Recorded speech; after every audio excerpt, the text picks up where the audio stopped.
The city of Petersburg, Virginia was the site of the longest siege of the Civil War. It lasted for 10 months, ending on July the 10th, 1864, with the Battle of the Crater. After the battle, the remains of any soldiers that were unidentifiable were placed into a mass grave in a field not too far away from the battle site.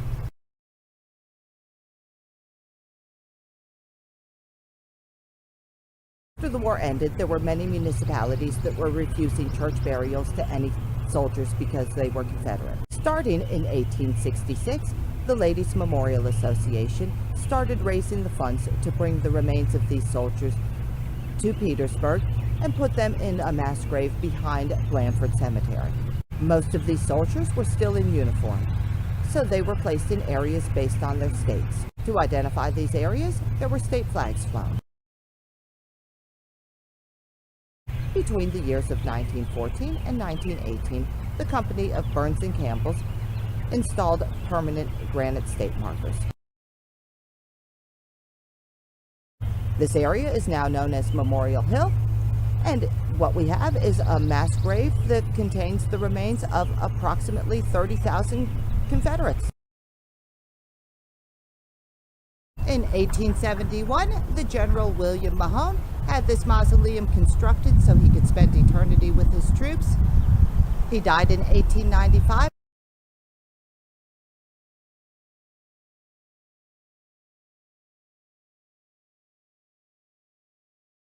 Memorial Day was a really big deal. In 1875, the women of the LMA constructed an arch made entirely of flowers to mark the entranceway to Memorial Hill. Members of the community came to this celebration. A wooden bandstand was constructed. Every single year the band came, somber music was played, and tears were shed. 1890, the tradition of constructing a floral arch was abandoned because a cast iron Gothic style arch was installed. That was designed by local artist William Simpson Jr. That arch was replaced in 1914 by the arch we see today. This was designed by the local architect Robert Munden. It was constructed by the Burns and Campbell Company. It's made of solid granite. It's 30 feet high, 40 feet wide. The date, 1861 to 1865, is the dates of the Civil War. The dates of 1866 through 1913 are the dates that the Ladies' Memorial Association was actively retrieving the unknown Confederate remains. The top of the arch is inscribed with the words, "Our Confederate Heroes." Awaiting the reveille is inscribed on the back. The dedication ceremony for this arch was unbelievable. There was a parade, a streetcar was hired to transport the elderly Confederate veterans. There were refreshments. There was a band playing at the new grandstand. It was attended by over 3,000 people.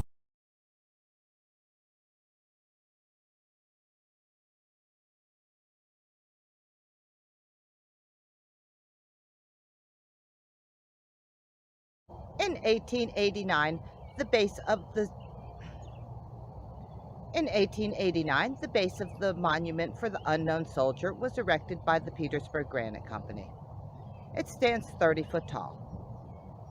The statue on top of it was molded by the Monumental Bronze Company of Bridgeport, Connecticut. He's a life-size general, and he is overlooking the mass grave. On June the 10th of 1890 was the dedication ceremony for this monument, and it was huge. There was a parade, over 10,000 people were in attendance, and prominent politicians came to speak.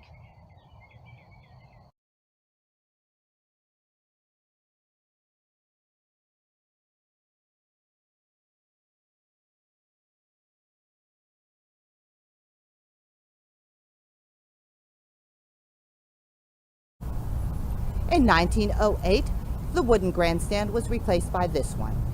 It was made by the Champion Iron Company of Canton, Ohio.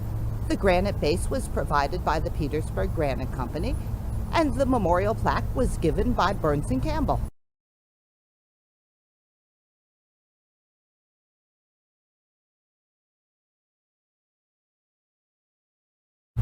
The Memorial Day celebrations that were conducted here stopped many, many, many years ago. Oh, however, it is still an interesting part of the Petersburg story, so I want to thank you for tuning in today. Please subscribe, like, and click the notification bell because I'm going to have more videos about Petersburg, including another one about Blandford Cemetery, coming up real soon.